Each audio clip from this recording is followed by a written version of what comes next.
Looks like fun, doesn't it? Well, rocking and rolling on full auto is a lot of fun. But that's about all it is. In a real combat situation, going full auto like that is nothing but a waste of time, a waste of ammunition. I'll show you what I mean.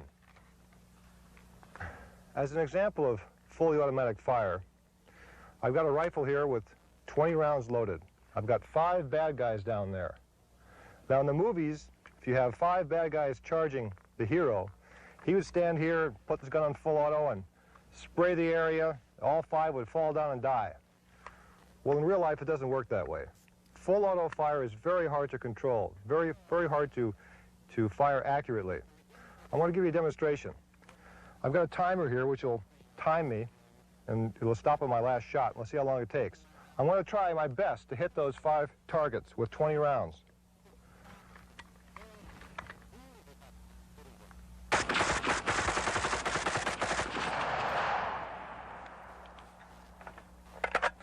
Let's take a look at the targets.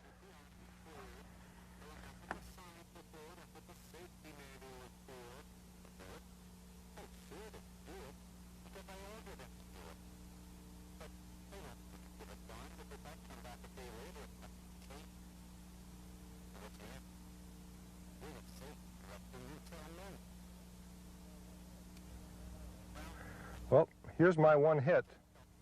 Out of 20 rounds, I got 1 peripheral hit. I tried hard to hit all those targets. That's the best I could do. I got 1 hit out of 20 rounds on 5 targets. Now I want to try something else. I'm going to try with 20 rounds. Well, I'm going to try to hit the target once each. 1 shot, 1 hit. We'll see how that works. Put it on semi-auto. Start my timer.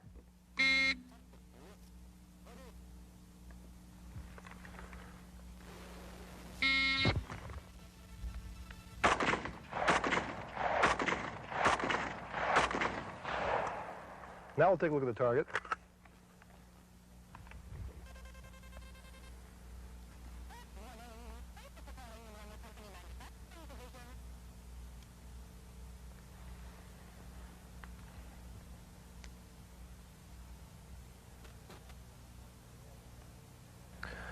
.42 seconds. That's not bad for 5 well-aimed shots, as opposed to just under 3 seconds for 20 shots, which provided only 1 marginal hit. I'd much prefer to have 5 good hits, 5 dead bad guys, than 1 slightly wounded bad guy and me with an empty magazine. Sure, firing full auto is a lot more fun. You feel like Sergeant Rock, you make a lot of noise, a lot of blast, kick up a lot of dust, but I'd rather have the hits. Slower, controlled fire is much more effective than full auto fire. I'll give you another demonstration. Now we've moved the center target quite a bit closer, about 25 meters from here. I'm going to fire on full auto a 3-round burst. I'm going to hold on the center of the target and fire 3 rounds, and we'll see what result I get.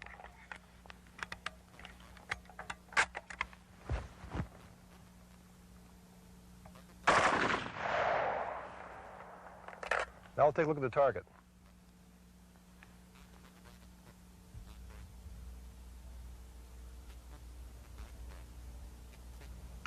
Here's the target I just shot at about 25 meters with a 3-round burst from the FN. I've got 1 hit.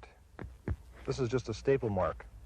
I aimed here, pulled the trigger, 1 went in here, the other 2 went up here somewhere as the muzzle climbed up.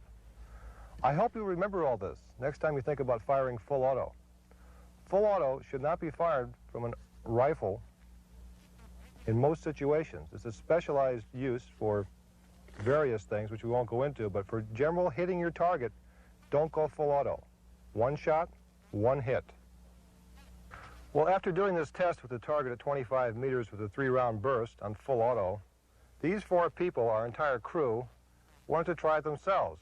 This is ranging from beginner to advanced shooters. None of them could do it. Even little Gary Morgan there, our best boy, tried firing at the dirt the first shot. His second shot hit here somewhere, and the third one went over the top. Everyone tried real hard, even Bruce Gray. He couldn't do it. 3-round bursts at 25 meters, it can only get 1 round on the target. Remember that. If you read the paper or watch TV news, you've probably heard about the .357 Magnum, the bullet so powerful it can penetrate an engine block. That's what they tell you on TV. I've heard this so often, I think they teach it in journalism school. It's an absolute bunch of nonsense, as we'll soon find out. Here is an engine block.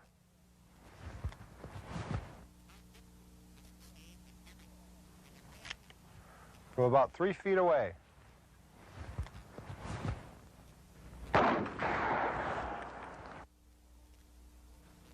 So much for the going through an engine block with a .357 Magnum. All we have here is a little mark, a little indentation on there. That was a 150 grain full metal jacketed bullet. We'll try it with something a little more penetrative.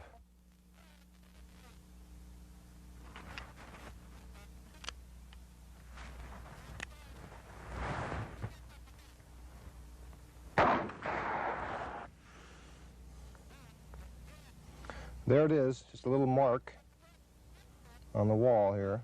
No denting, no penetration whatsoever. So much for the police bullet which can go through an engine block. Next time you hear that stuff on TV, you'll know the truth. You also should keep in mind that if the press can't get this little bit of technical data straight, you should think more than twice when they discuss more complex issues like nuclear energy or the MX missile.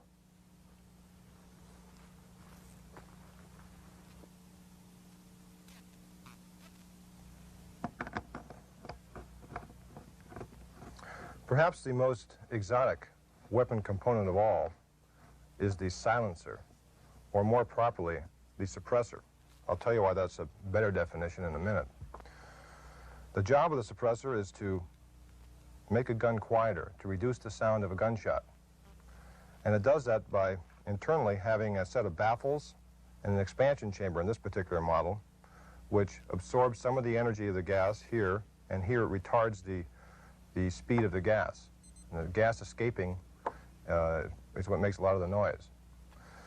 Now, a suppressor, this may look big to you, but this is about what you need for an effective suppressor for a .45. You've probably seen movies. Hollywood loves suppressors, or they call them silencers. Generally, their suppressors or silencers are about the size of a cigar tube, or about half that size, much smaller than this. It's all nonsense, what you see in the movies.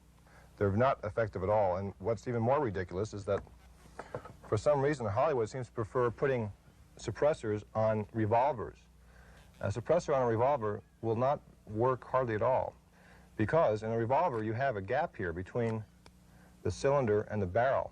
Some gas comes out here normally, and when you put a suppressor on the end, it increases the pressure up here, which increases the amount of gas coming out here and increases the noise. Why Hollywood continues to show revolvers with silencers on them, I don't know, but it's just another technical inaccuracy.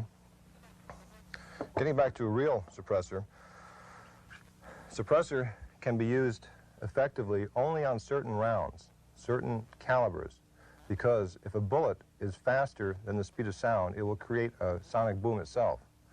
So you either have to use like a .45, the bullet of which the bullet is subsonic, or if you're going to use a caliber like a rifle caliber, you have to download the ammunition, make it specially so it won't go faster than sound if you want the maximum effect.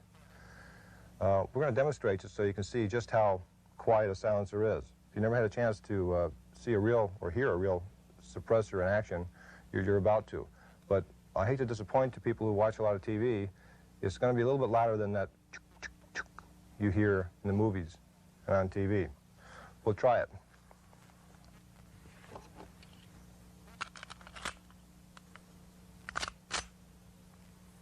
Here's a suppressor. Here's what the sound sounds like. 45. It's loud. You notice it also, I don't know if you could notice, but it did not work the action. It did not eject the shell. Because of the gassing, the gas porting in here, it takes a lot of the energy out of the bullet, and the barrel is held on to this thing, and it can't move back and forth, and I have to work it by hand. So it'd be a single-shot weapon, but you wouldn't go around hosing down an area with this thing anyway. Now we'll fire one without the suppressor. You can hear the difference.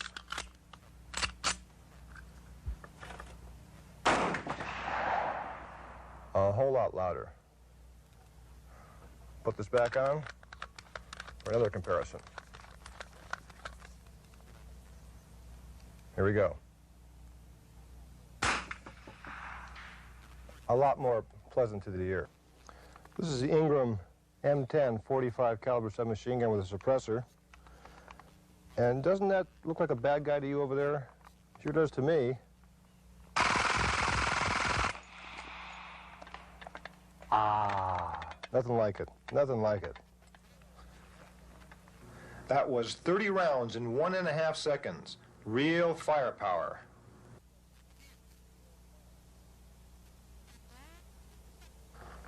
This is a Ruger 1022 made by the old Military Armaments Corporation. It's got a suppressor, an integral suppressor on it. It's probably the most fun gun there is to shoot because there's no kick being a 22 and there's very little noise. You probably get as much noise from the clacking of the bolt as you do from the bullet. I'll demonstrate this thing. First, I'll fire a 22 Ruger without a suppressor. We'll hear the difference. Here's without a suppressor. And here's with a suppressor. Now that's quiet. That is really quiet. What's nice about this is you can fire from a 10-round magazine. You can put them all with the scope. You can put them all in one area. Bang, bang, bang, bang, bang, bang, bang, bang, bang. No noise, or very little noise. It's a real beauty. This is a pistol that's often shown in movies, TV. It's a Ruger. This is also modified by Military Armaments Corporation. It's not quite as quiet as you think it is, but we'll show you here.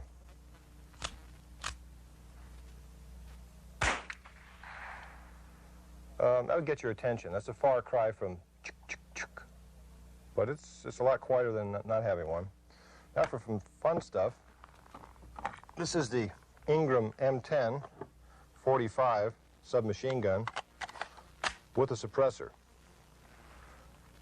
Now, this is on full auto. Safety is off.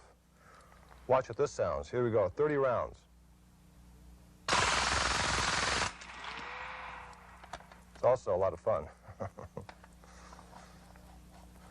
We have other suppressors for rifles.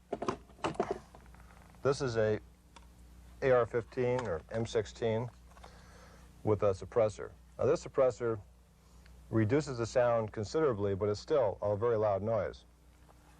These were used in Vietnam quite a bit. I think they're still in use by the armed forces. What it does is it doesn't make it possible to shoot somebody in a crowded bar without someone noticing it, but it does allow you, if you're in the woods or in the jungle, to shoot without the sound of the gunfire going, say, 5 miles or whatever it would travel. It would probably go, a fourth or maybe even a fifth of the distance. So it just keeps your sound level down. Also, we call suppressors gentlemen's accessories because with using a suppressor, you don't need to wear earplugs or earmuffs to protect your ears. We'll demonstrate this.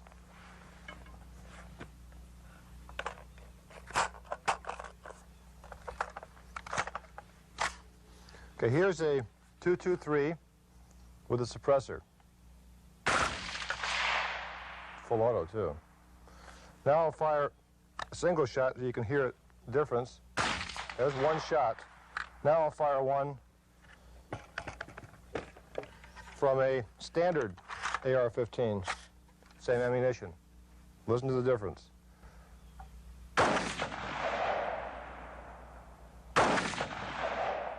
Quite distinct. This one's painfully loud if you're not wearing earplugs like I am. That one is comfortable to shoot. It's a heck of a difference. That's why we gentlemen prefer suppressors. Here are two .22 caliber long rifle bullets. This is a standard velocity. It's just under 1,100 feet per second. This one's about 1,500 feet per second. Now what we're going to demonstrate with this is that this one does not quite break the sound barrier, and this one does. I'm going to fire one round of this and one round of this type through the suppressed weapon, and you'll hear the difference.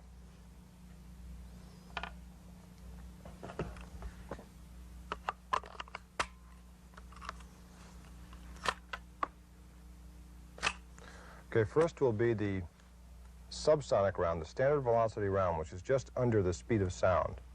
Listen carefully. A little ricochet out there. Now, we'll try the supersonic round, high velocity round.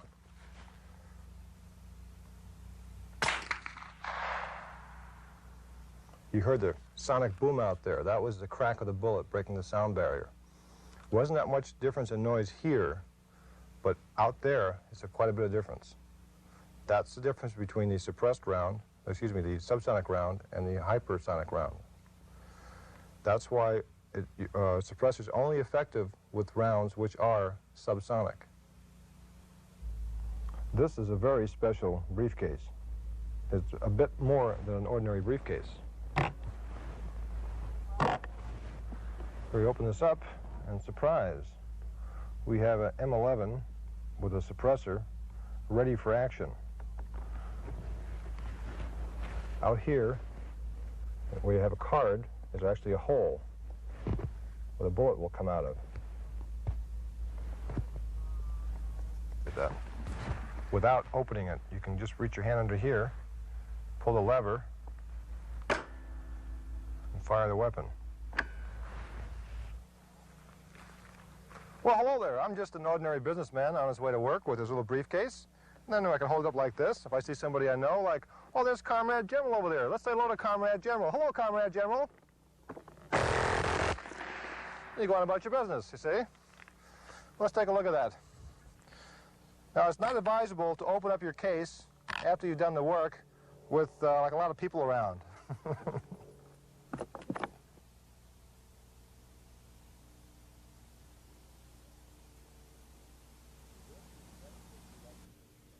This is the M60 light machine gun.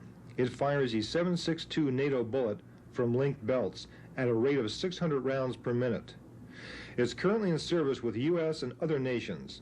Unfortunately, it is a rather poorly designed weapon, for among other reasons, there are a half-dozen parts in the M60 which can be installed backwards or upside down. Mistakes just waiting to happen. And as you know, in the field, waiting mistakes do happen. This isn't really the way to shoot it, but it's a hell of a lot of fun this way.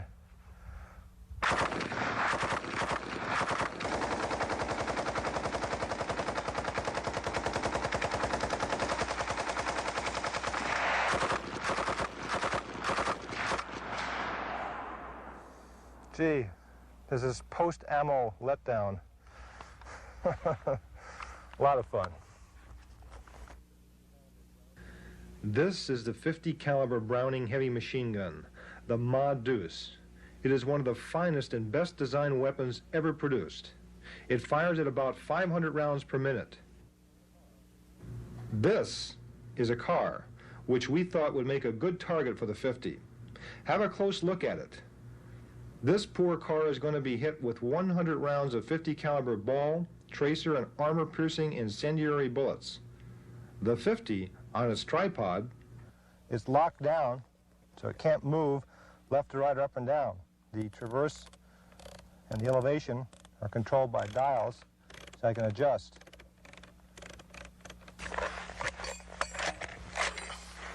Here we go.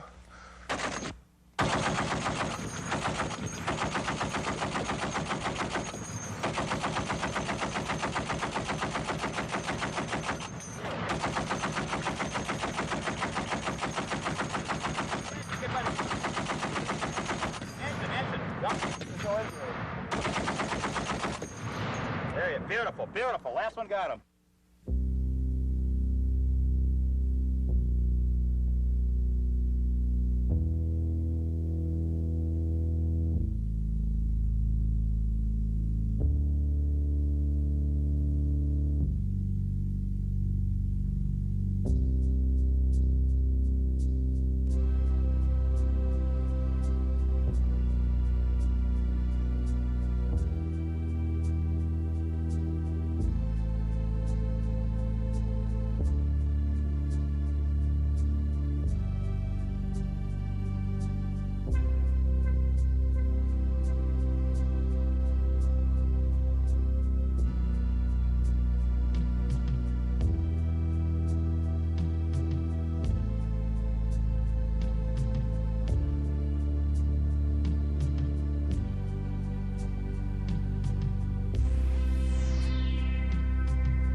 Now this is dynamite, and dynamite has nothing to do with firearms, but we had another car we had to get rid of, so we thought it might be interesting to see it blown up. 16 sticks of 80% dynamite were used, 3 behind each wheel, and 1 stick inside next to each door.